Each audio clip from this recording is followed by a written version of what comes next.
Welcome to the Living Aligned podcast. I'm Dr. Andromeda Stevens, Scoliosis Certified Schroth Therapist. We would like to welcome a very special guest, Mr. Ray Diaz, an orthotist specializing in the Jensen-Chenot type scoliosis brace. We are having him today because it is the most superior brace on the market today. It is working beautifully with the Schroth method, and the research is sound. So we're excited to get into some expressly detailed questions about how this brace is the best brace on the market.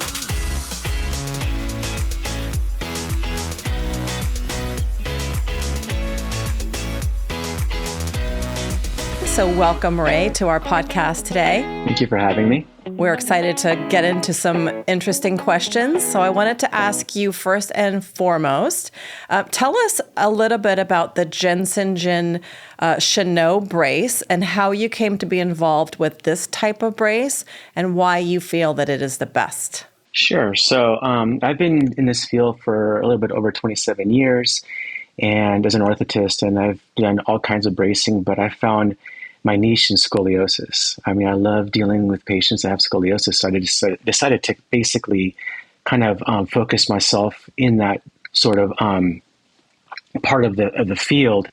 So I've done a lot of Boston braces, Charlton braces in the past, and then I ended up finding out more about the Jensen-Chenot brace, which what I like about this brace itself, it's a very flexible type of brace that, patients could actually wear and they're very compliant with it. So this type of brace is actually asymmetrical, three-dimensional, and it's actually made out of a material called modified polyethylene, which is really nice for the patients to wear and not feel they're very constricted with this type of brace.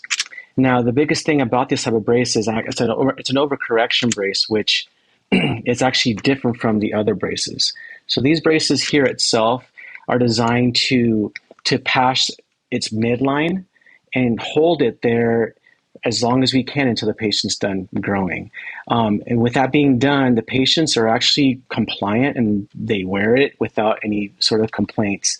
With the other type of braces that I had to use in the past, it's really hard for them to get used to, I've noticed, and they always come back for a lot of adjustments, but I definitely found this Chenot brace a lot more effective and wearable and compliant for patients. So Jensen-Chenot is a bit of a funny name. How did that come to be the name of this particular brace? Well, actually, it was designed by Dr. Weiss, and he's in Germany, and basically it was between two doctors, it was Dr. Rigo Chenot and Dr. Weiss, which they were partners at one point. And so, at some point they ended up going to their own, sector, or their own, they kind of separated there. And then Dr. Weiss just ended up just designing this Jensen-Chenot brace with its own characteristics. And Jensen is a town in Germany, correct? That's correct. Okay. So can I just show a couple pictures of what the brace looks like? Sure.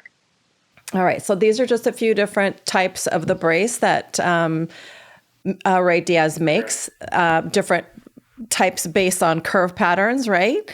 And you can get them made in all of these fancy different designs and colors. Right. So basically you'll see 7 designs there and each of them are curve specific. So when the patients come in with their x-rays, I took a look at their x-rays, just kind of look at their alignment and the rotation. And so looking at those x-rays in my clinical evaluation, the patient will actually fit into one of these 7 designs. So that's what makes it really different with these type of braces, that they definitely, it's not like one size or one brace fits all. It's always, curve specific. Absolutely unique. And these are all, there's even is there a Star Wars version here?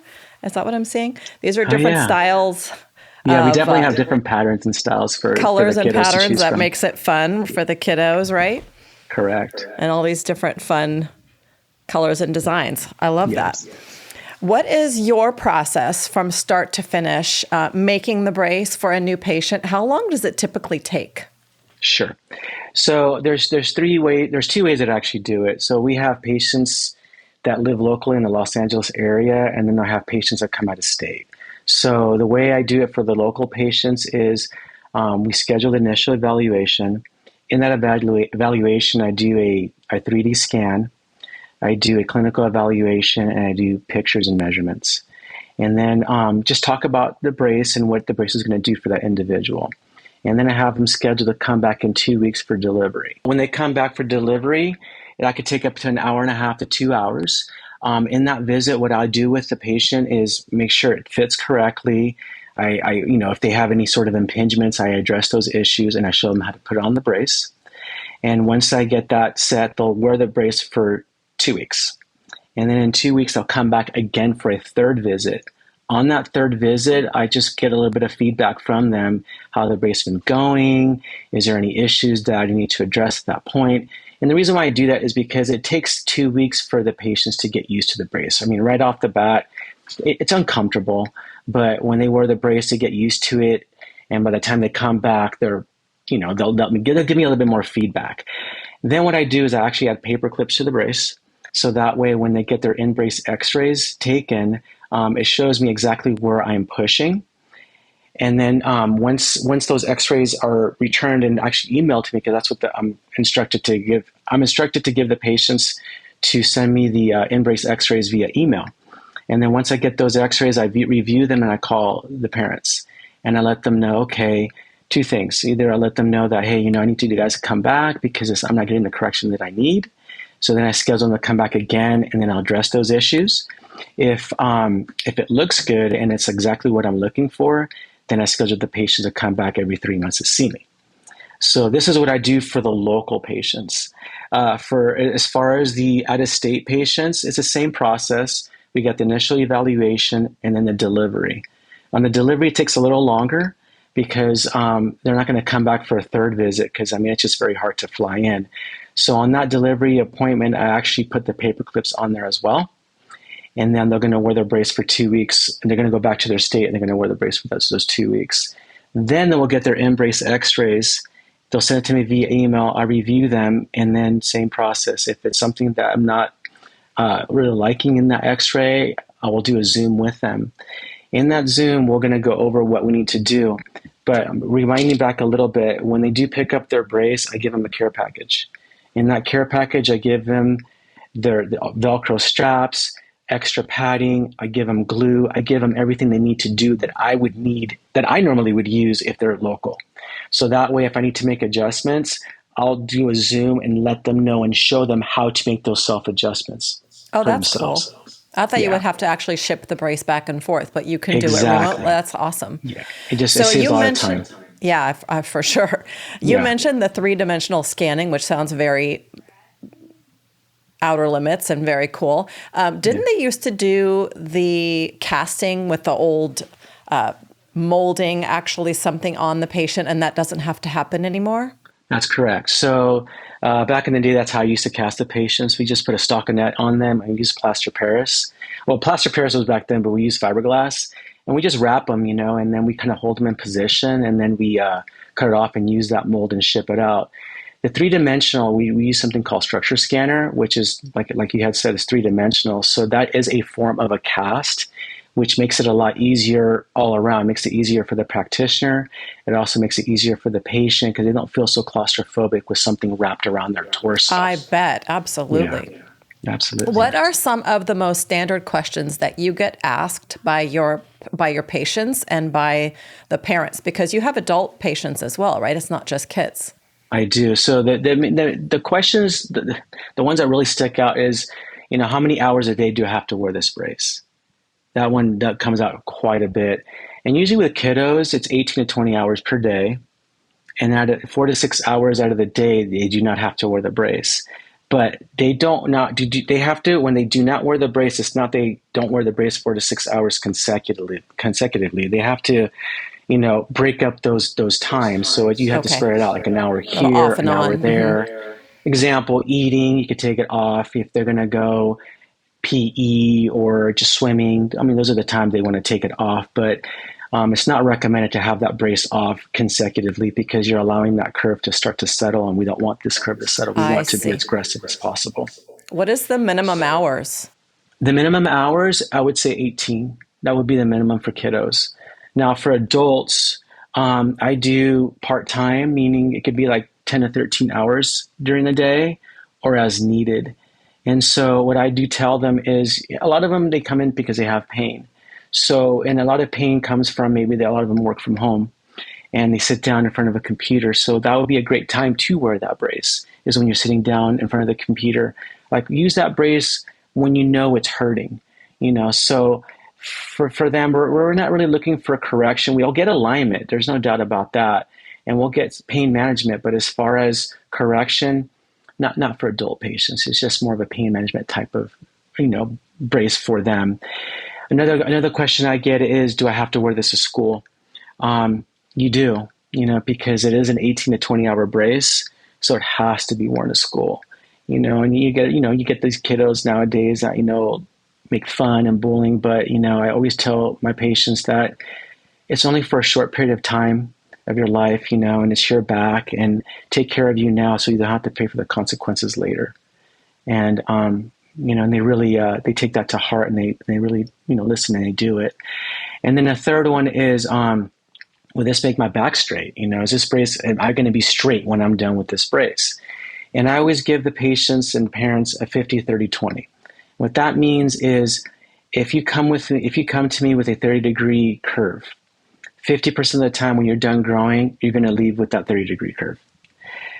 30% of the time when you come to see me at a 30-degree curve and you're done growing, 30%, it didn't help. It didn't work. And the reason why it didn't help or work for that individual is because they were not wearing the brace, maybe they were not wearing it long enough, and maybe they're not wearing it tight enough. 20% of the time, when they come with that 30-degree curve and they leave, it could be less than that 30-degree curve because they have been compliant. It all depends on the spine. So what I always tell parents and the kiddos is 70% is in your favor for this thing to work if you wear your brace. So, it's important, that you have to wear, that you should wear your brace you get better results towards the end. So those are basically the three common questions I get. Yeah, I imagine. What are the biggest challenges that some of your patients have with wearing the brace? In the beginning, they're very uncomfortable with the brace because, just like anything that you wear in life, really, it's like, wow, this is something to get used to, especially plastic around your torso. It's like, wow, it's uncomfortable. And, and this is definitely pushing in areas that, you're not used to being pushed. So I always tell them, give it time. You're not going to, I've never met a patient out of my 27 years that I give them a brace. And they're like, oh, I love this brace. This is great. I've never heard that. Maybe one of these days I will, but I have not yet. So I just tell them, just trust the process. I give them a break-in process of what to do for the 2 weeks. And every time when they come back, they have the brace on and they're fine. So what is your favorite success story? My favorite one is, I had a kiddo a long time ago that she had a 45-degree curve, and doctor had talked to, of course, the parents saying, you know what, this is pretty high, that, we're going to more likely have surgery here. So they came and saw me, and I was talking about it, about what the brace will do, and kind of going back to that 50, 30, 20 rule I just talked about. And I said, look, you have nothing to lose here. These braces are definitely effective. You get a lot of correction out of it. You're still young. Let's go ahead and get you braced. And so, of course, the little girl, she's just hesitant. She doesn't want to wear it. She doesn't want to sing to school. But I told her, like I tell everybody, just stick with it. I'm trying to motivate her and say, just stick with this brace. Let's just wait until you're done growing and kind of see where you're at. But at least you're doing something before doing something invasive. And she did. She followed the process, and I got out of surgery. So I would say that would be one of my biggest success stories, is that's amazing. Amazing. Just stick with the process, and you get some results when you do that. Absolutely. Stay the course. And surgery is always an option later. Right. I always tell people the same thing, like, try everything you can before you go down that road. That road is always there at some point if you need to go down it.